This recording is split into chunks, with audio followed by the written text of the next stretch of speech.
The train did not slow down. Miriam Ellsworth landed beside the tracks with one hand closed around the torn edge of her coat. For a moment, she could not breathe. The ground was cold, hard, and full of small stones. Behind her, the last car of the train rocked around the bend, dragging black smoke into the gray mountain sky. Then it was gone. Only the sound stayed behind. Iron wheels. A fading whistle. The low shake of the rails under her palm. Miriam pushed herself up slowly. Her gloves were torn at the fingers. Mud clung to the front of her wool skirt. Her hat was gone. So was her small trunk. The one that held 2 dresses. A brush. And the last letter from Boston she had not had the courage to burn. She looked down the track. Nothing. She looked back the way the train had come. Nothing there either. The mountains rose on both sides, dark with pine trees.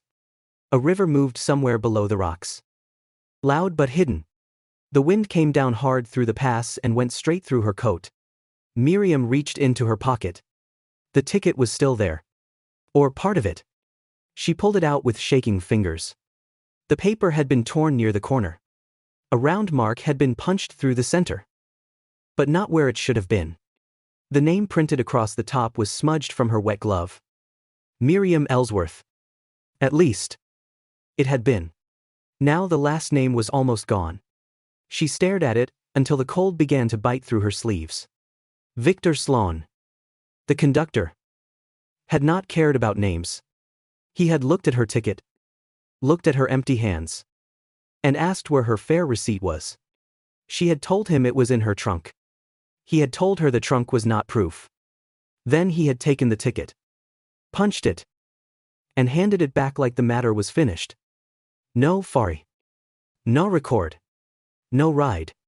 Those were his words. Not shouted. Not angry.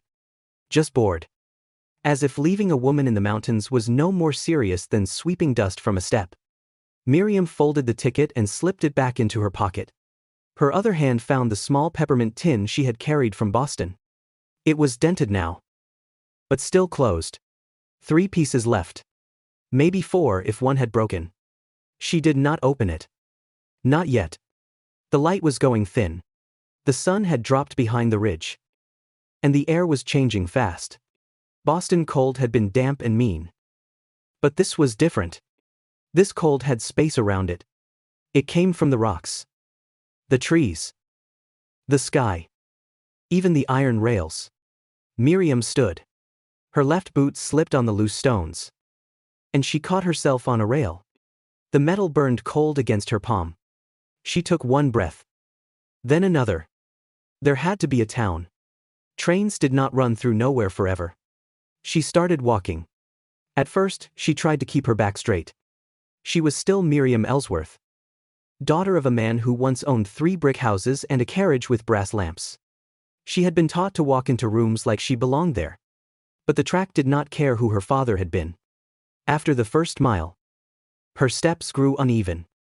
After the second, she stopped lifting her skirt from the mud. The sky turned dark blue. The trees beside the track became black shapes. Once, something moved in the brush. And Miriam froze so completely that even her breath seemed too loud. "Keep walking," she whispered. Her voice sounded small. So she said it again. "Keep walking." The track curved along a wall of stone. A few yards ahead, something shone in the moonlight. Miriam bent down and picked it up. A brass luggage tag. Not hers. The number stamped into it had been scratched across, as if someone had tried to make it unreadable. The leather strap was broken. Miriam looked at the tag. Then at the tracks. Then back into the dark behind her. She was not the first person this mountain had taken from a train. The thought settled in her chest heavier than fear. A branch cracked behind the tree line. Miriam turned sharply. A tall shadow stood between 2 pines. It did not move at first. Then the man stepped into the pale light. Wrapped in a dark coat. His hat low. His face half hidden by the night. "You picked a poor place to walk alone," he said. Miriam held the brass tag tight in her fist. "I did not pick it." she answered. The man looked past her. Down the empty rails. No. He said quietly. Most folks don't. The man did not give his name right away. He stood beside the tracks and looked at Miriam the way a person might look at a broken wagon wheel. Not cruel. Not kind. Just deciding whether it could still be used. Miriam hated that look. My name is Miriam Ellsworth, she said, lifting her chin. The man glanced at the torn ticket in her pocket. Then at the brass tag in her hand. Cormac Hale, he said. His voice was rough. But quiet. He looked down the tracks again. Toward the bend where the train had disappeared.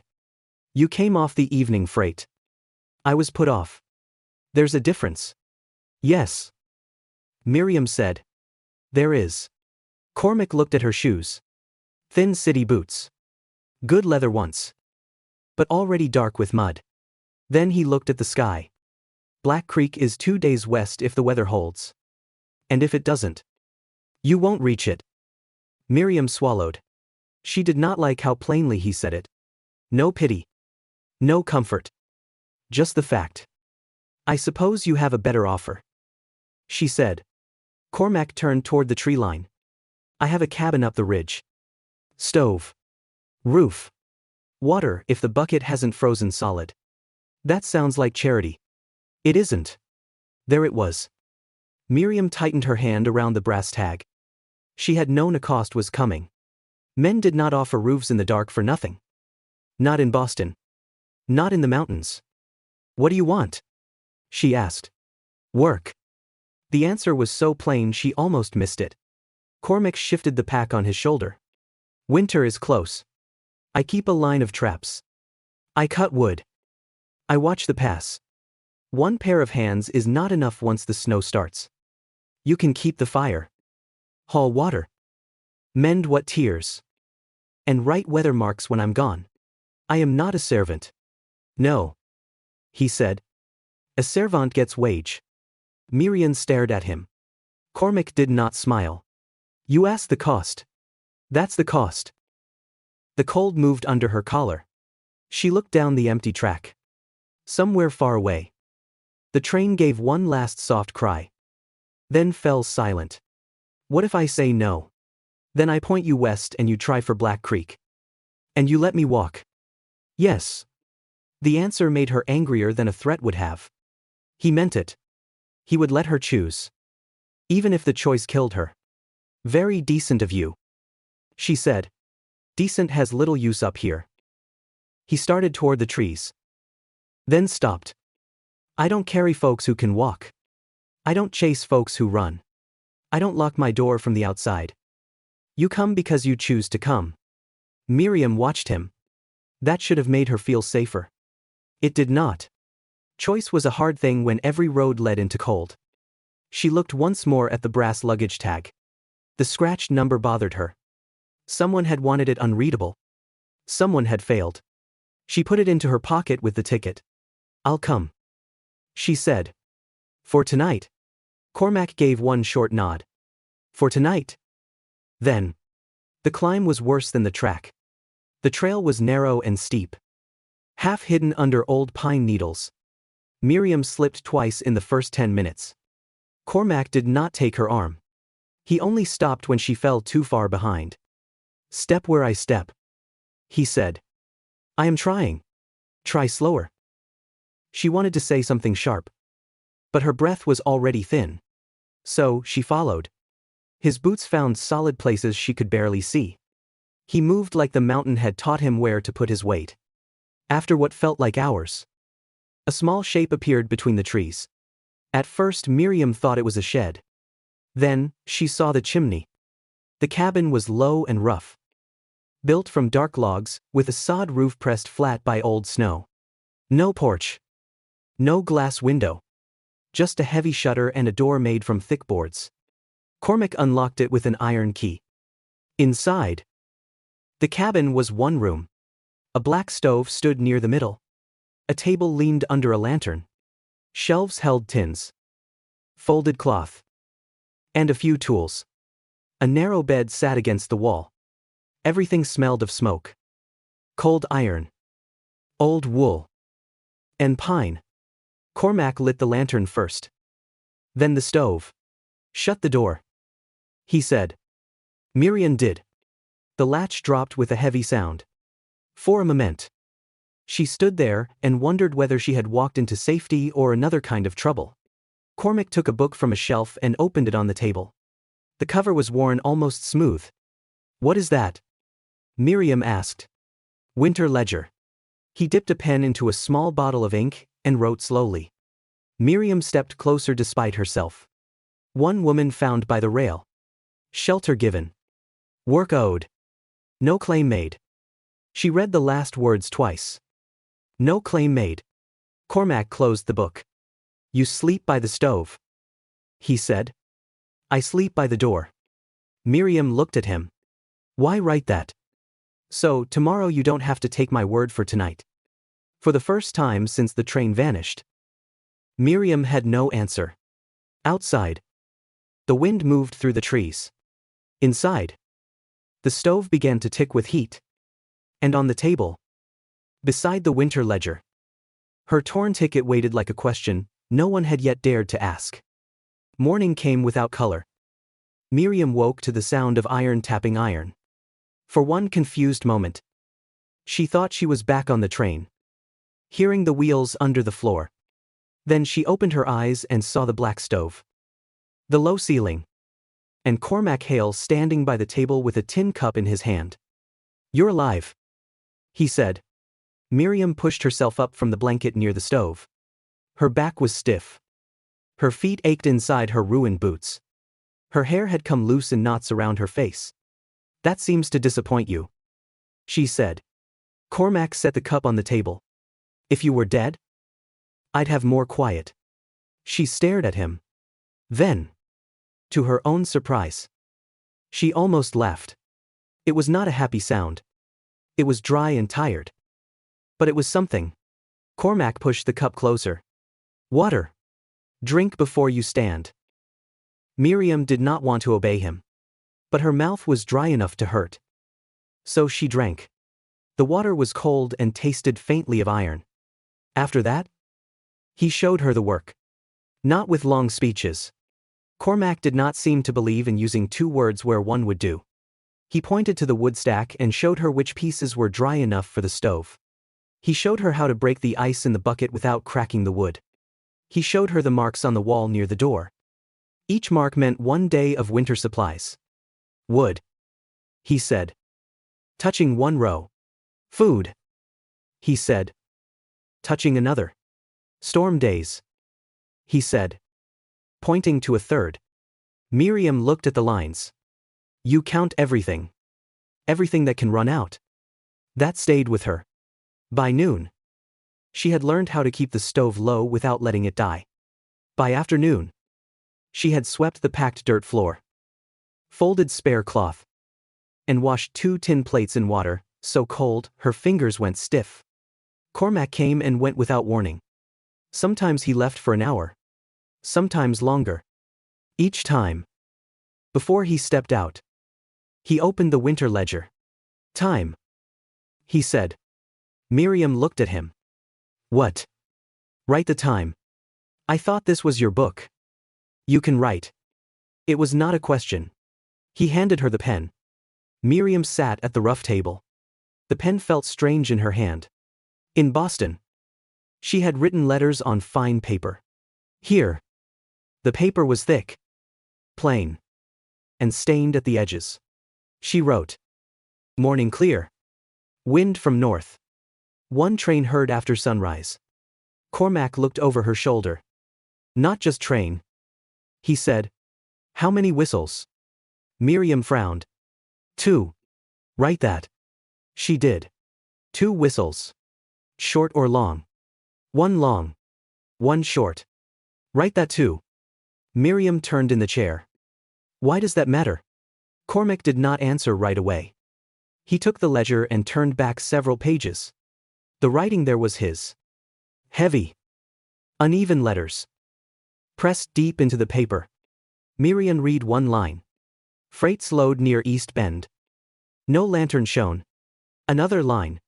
Cry heard after dark. Wind too hard to place. Another. Passenger tag found below cut. Number scratched. Her hand moved to her pocket, where the brass tag still sat beside her torn ticket. You found others, she said. Cormac closed the ledger. I found what was left. The cabin seemed smaller after that. For the next several days, Miriam stopped watching only Cormac and started watching the mountain. She listened for whistles. She counted them. She wrote the wind direction. She marked whether smoke from passing trains rose straight or bent low along the pass. At first, her letters shook from cold. Then they steadied. Cormac noticed. He noticed everything, though he rarely said so. One evening, Miriam was mending a tear in his spare shirt by the lantern. The wind pressed softly against the shutter. Cormac sat near the stove, working oil into a stiff leather strap. You missed supper, he said. I was finishing the page. Pages don't need feeding. Neither do I. According to you. I'm only work owed. His hand stopped. For a moment. The stove made the only sound in the cabin. Then Cormac said. No. Miriam looked up. He did not meet her eyes. Work owed is what brought you in. It ain't what keeps you breathing. That was all he said. But it changed the room. Miriam set the needle down and looked at the ledger on the table. Her name was not in the passenger record. It was not on the train. It was not in Black Creek. But it was here. Written by a man who had no reason to lie nicely. Outside, far below the ridge, a whistle cut through the dark. One long, two short. Cormac stood at once. Miriam reached for the pen before he told her to. The storm arrived before sunset. It did not begin with soft snow. It came with a hard wind that hit the cabin wall like a team of horses pushing against it. The shutter shook. The roof groaned. Fine white dust slipped through the cracks around the door and spread across the floor. Cormac looked up from the stove. Put the ledger in the box, he said. Miriam did not ask why. She had learned that when his voice went flat, there was no room for argument. She closed the winter ledger, wrapped it in oilcloth, and placed it inside the wooden box beneath the shelf. Her torn ticket and the brass tag were already there. The wind rose again. This time, the door jumped against the latch. Cormac crossed the room in 3 steps and dropped the iron bar into place. Miriam grabbed the lantern before it tipped from the table. Outside, the trees bent and cracked. The sound came through the walls, in short, sharp breaks. Miriam stood still, holding the lantern with both hands. How long? She asked. Cormac listened. Could be a night. Could be 3. Can the cabin hold?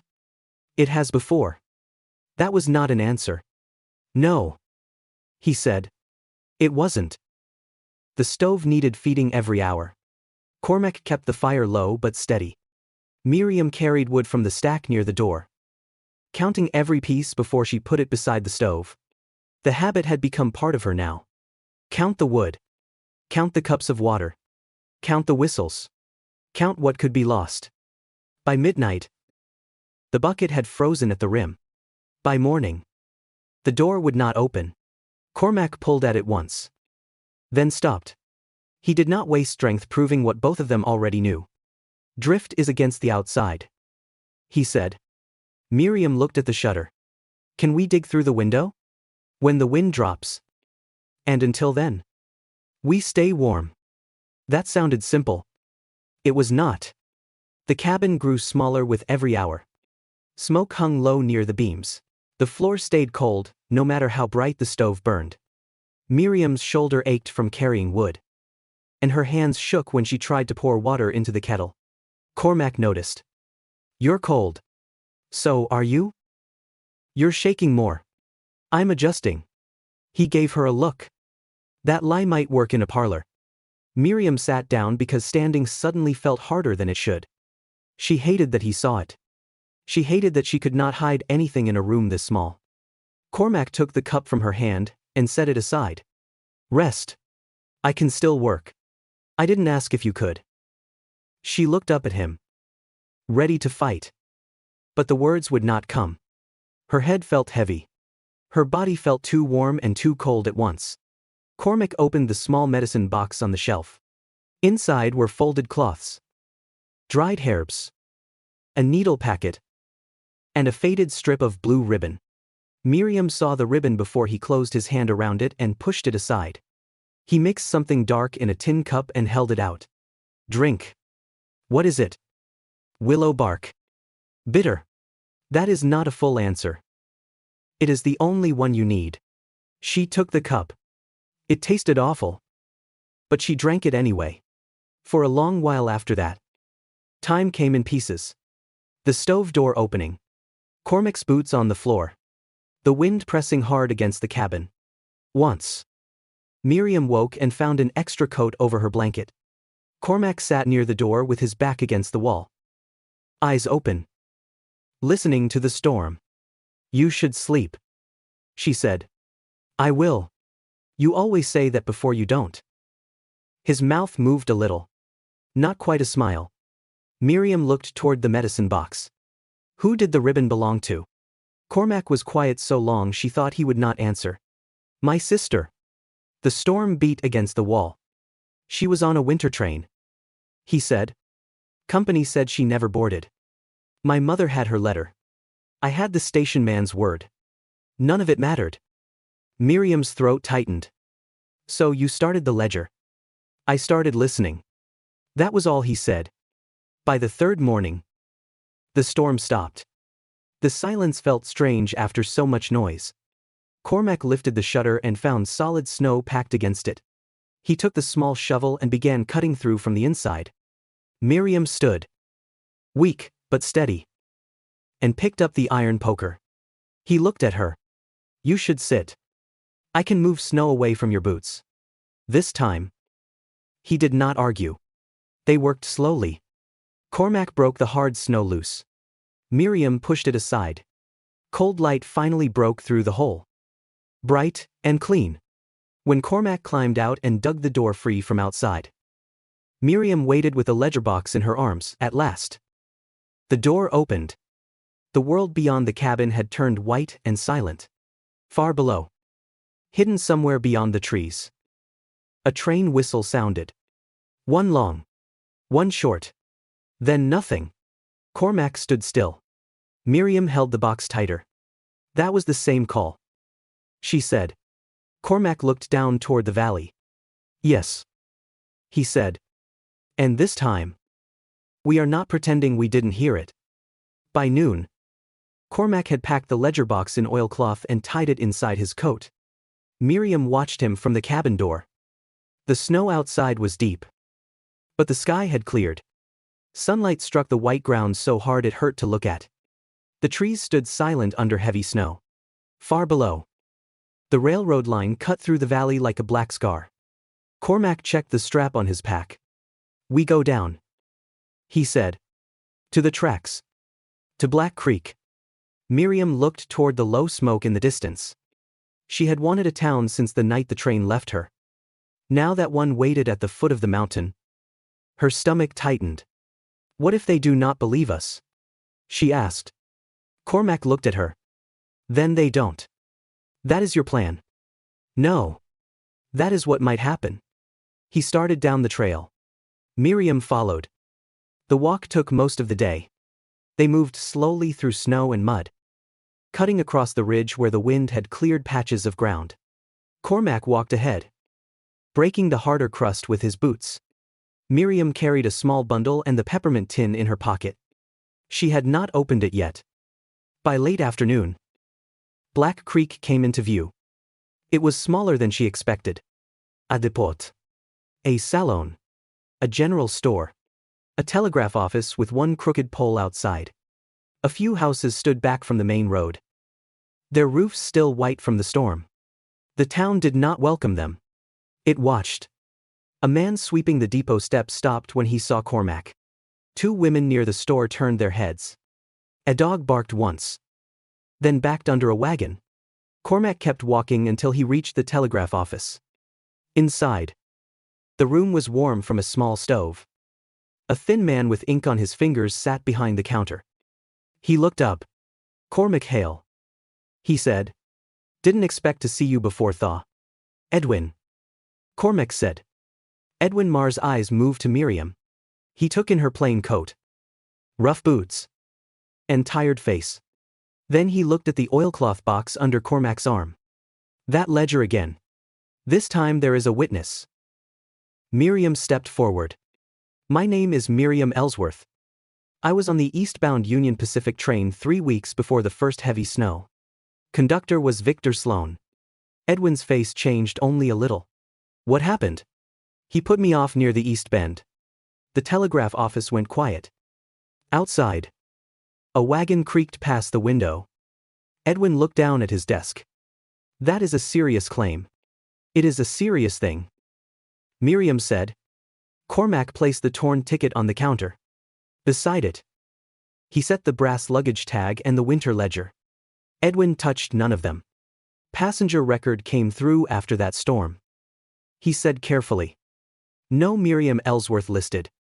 Miriam felt the words land, even though she had expected them. No Miriam Ellsworth. No proof of her ride. No proof of her being left. No proof of her fear.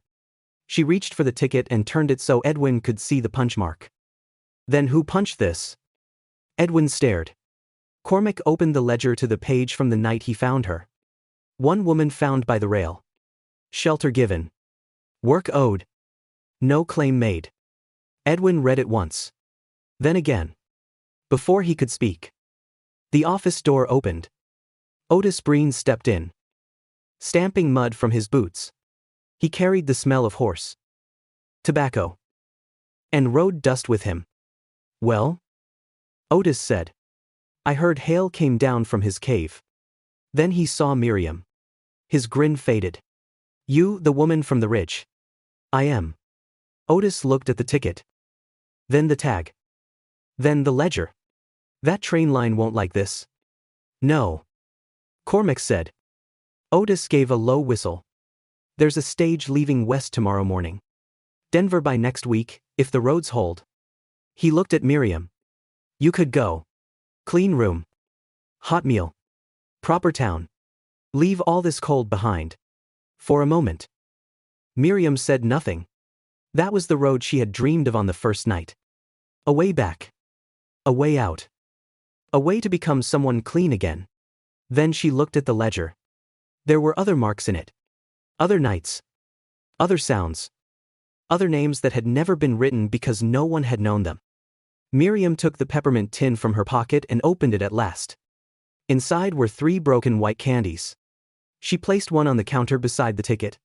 "I was saving that for when I reached a safe place," she said. Edwin looked at her. "And have you?" "Not yet." Cormac turned his head toward her. Miriam looked at Edwin Marr. "Send a wire," she said, "to the railroad marshal. Tell him, a passenger not listed in the record is standing in Black Creek with a punch ticket, a luggage tag, and a witness." Edwin did not move. Outside, the town seemed to hold its breath. Then he sat down at the telegraph key. "What message?" Miriam looked through the window toward the tracks. "Tell them," she said.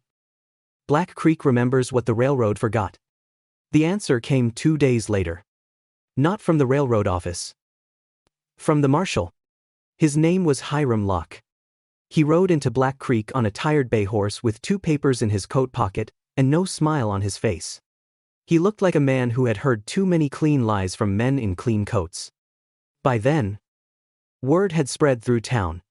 People who had not looked twice at Miriam Ellsworth when she first came down from the ridge now stood near the depot and watched her like she had carried the storm with her. Victor Sloan arrived on the noon train. He stepped down in a blue conductor's coat, brass buttons shining, his cap tucked under one arm. When he saw Miriam, his face stayed still, but his hand closed around the ticket punch at his belt. Cormac Hale saw it. So did Marshal Locke. The hearing was held inside the freight office. There was no judge's bench. No polished chairs. Just a scratch table. A stove. 4 walls. and the sound of the train cooling outside. Alton Greaves, the railroad agent, spoke first. There is no passenger record for a Miriam Ellsworth on that run, he said. No fare receipt. No baggage claim. No complaint at the next station. Miriam stood across the table from him. My complaint was hard to file, she said. I was on a mountain. A few people outside the open door shifted on their boots. Greaves gave her a thin look. Hardship can make memory unreliable. Cormac set the winter ledger on the table. Paper holds better, he said. Marshall Locke opened it. He read the page from the night Miriam was found. Then the older pages. Train whistles. Weather marks. Lost tags. Strange stops. Calls heard in storms, not stories. Not guesses. Records written by a man who had no reason to make them pretty. Greaves tried to dismiss it. A hunter's notebook is not railroad proof. Miriam placed her torn ticket beside the ledger. Then explain this. The room went quiet. Marshall Locke picked up the ticket and held it near the window. This punch mark belongs to your line. Sloane said nothing. Miriam placed the brass luggage tag beside it. This was found near the same bend. The number was scratched. The strap was broken. I do not know who owned it. But someone did. A woman near the doorway covered her mouth. My brother had a tag like that, she said softly. Greaves turned. This is not the time for rumors. Marshall Locke looked at him. It is exactly the time. The woman lowered her hand. His name was Daniel Price. The railroad said he never boarded. My mother waited 2 years for a letter that never came. Cormac's face did not move. But Miriam saw his hand tighten on the edge of the table. Marshall Locke turned back to Sloane. Did you put Miriam Ellsworth off that train? Sloane's jaw worked. She had no proper receipt. That was not my question. The ticket punch in Sloane's hand clicked once. A small sound. Enough for everyone to hear. So, here is the question. If you had been standing in that room, would you trust the clean company record? Or the torn ticket in a woman's hand? Marshall Locke held out his hand. Set it down. No one shouted. No one rushed forward. But the power in the room changed. Sloane laid the punch on the table. Locke took it. Then he took Sloane's conductor book. You will not run another train until the territorial hearing, the marshal said. Sloane's face finally changed. Greaves stepped forward. Marshal, the company will object. Then, the company can send a man with cleaner hands. By sunset, Locke had taken statements from Miriam, Cormac, Edwin Marr, Otis Breen, the woman whose brother had vanished, and 2 men who admitted they had heard of others left between stations. Greaves tried one last time. This line feeds Black Creek. Miriam looked at him. Then it can stop long enough not to lose people in the snow. That night, Edwin Marr sent 3 wires. 1 to the territorial office, 1 to the railroad board, and 1 to every station east and west of Black Creek. 3 weeks later, a new timetable arrived. Most of the town came to see it nailed beside the depot window. Some came because they had doubted Miriam. Some came because they had doubted Cormac longer than that. Marshall Locke stood beside the station post and read the order aloud. Coal Ridge winter stop. Flag lantern required during storm season. Emergency shelter recorded. Conductor must slow before East Bend during storm watch. Alton Greaves had to sign the posting in front of the town. His hand was stiff when he did it. The railroad also sent supplies. Not kindness. Not apology. Just proof they knew enough to be afraid. A proper lantern. 2 wool blankets. A new stove plate. A crate of flour. A sealed box marked emergency use. Miriam watched the crate come down from the freight wagon. She did not smile. But she remembered the night she had stood beside the tracks with 3 peppermint drops in her pocket and no name in the record. Marshall Locke handed her a clean ticket west. Her full name was printed on it. Miriam Ellsworth. No smudge. No missing letters. No wrong mark. You can go anywhere from here, Locke said. Miriam looked at the ticket for a long moment. That was the thing she had wanted from the first night beside the tracks. A way out. A way back. A piece of paper that said she existed. Then she looked at Cormac. He did not ask her to stay.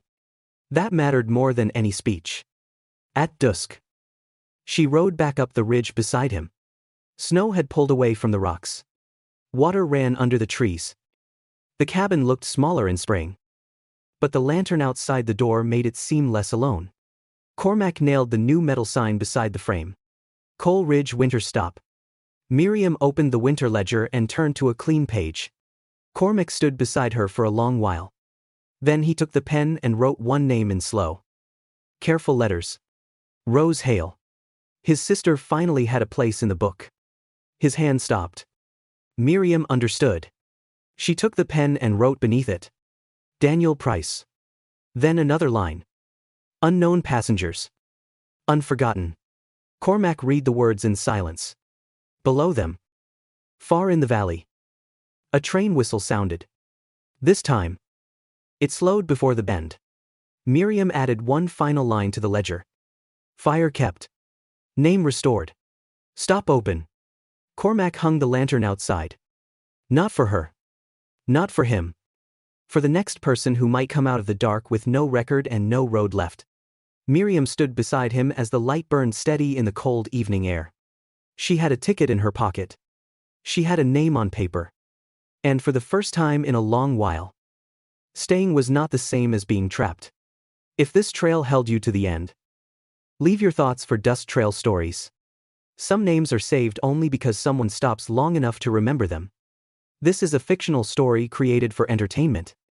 Any resemblance to real people, places, or events is purely coincidental.